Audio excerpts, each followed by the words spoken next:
ಎಲ್ಲರಿಗೂ ನಮಸ್ಕಾರ. ನಾನು ನಿಮ್ಮ ಮುತ್ತು. ಈ ಒಂದು ವಿಡಿಯೋದಲ್ಲಿ ಅಂಬೇಡ್ಕರ್ ಜಯಂತಿಯ ಒಂದು ಭಾಷಣವನ್ನು ನೋಡೋಣ, ಅದು ಕೂಡ 2026ರದು. ಹಾಗಾದರೆ ಈ ಒಂದು ಭಾಷಣವನ್ನು ನೋಡ್ತಾ ತಿಳಿತಾ ಹೋಗೋಣ ಬನ್ನಿ.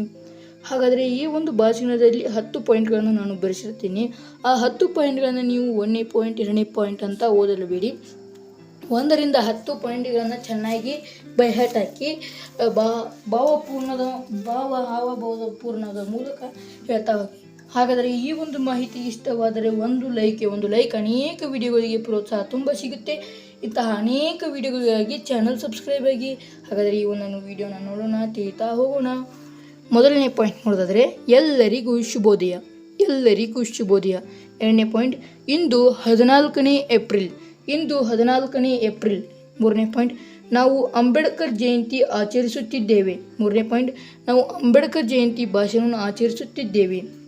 ಅಂಬೇಡ್ಕರ್ ಅವರು ಭಾರತದ ಮಹಾನ್ ನಾಯಕರಾಗಿದ್ದರು. 5ನೇ ಪಾಯಿಂಟ್ ಅವರು ಭಾರತದ ಸಂವಿಧಾನದ ಶಿಲ್ಪಿಯಾಗಿದ್ದರು. 5ನೇ ಪಾಯಿಂಟ್ ಮತ್ತೊಮ್ಮೆ ಹೇಳ್ತೀನಿ, ಅವರು ಭಾರತದ ಸಂವಿಧಾನದ ಶಿಲ್ಪಿಯಾಗಿದ್ದರು. 6ನೇ ಪಾಯಿಂಟ್ ಅವರು ಶಿಕ್ಷಣದ ಮಹತ್ವವನ್ನು ಎಲ್ಲರಿಗೂ ತಿಳಿಸಿದರು. ಇನ್ನೊಮ್ಮೆ, ಅವರು ಶಿಕ್ಷಣದ ಮಹತ್ವವನ್ನು ಎಲ್ಲರಿಗೂ ತಿಳಿಸಿದರು. 7ನೇ ಪಾಯಿಂಟ್ ಅವರ ಸಮಾನತೆ ಮತ್ತು ನ್ಯಾಯಕ್ಕಾಗಿ ಹೋರಾಡಿದರು. 8ನೇ ಪಾಯಿಂಟ್ ಅವರು ಬಡವರು ಮತ್ತು ಹಿಂದುಳಿದವರ ಪರ ಹೋರಾಡಿದರು. 9ನೇ ಪಾಯಿಂಟ್ ಅವರ ಆದರ್ಶಗಳು ಜೀವನಕ್ಕೆ ಮಾರ್ಗದರ್ಶನವಾಗಿವೆ. 10ನೇ ಪಾಯಿಂಟ್ ಅವರ ಕನಸಿನ ಸಮಾಜ ನಿರ್ಮಿಸಲು ಪ್ರಯತ್ನಿಸೋಣ ಎಂದು ತಿಳಿಸಿ ನನ್ನ ಪುಟ್ಟ ಭಾಷಣ ಮುಗಿಸುವೆ.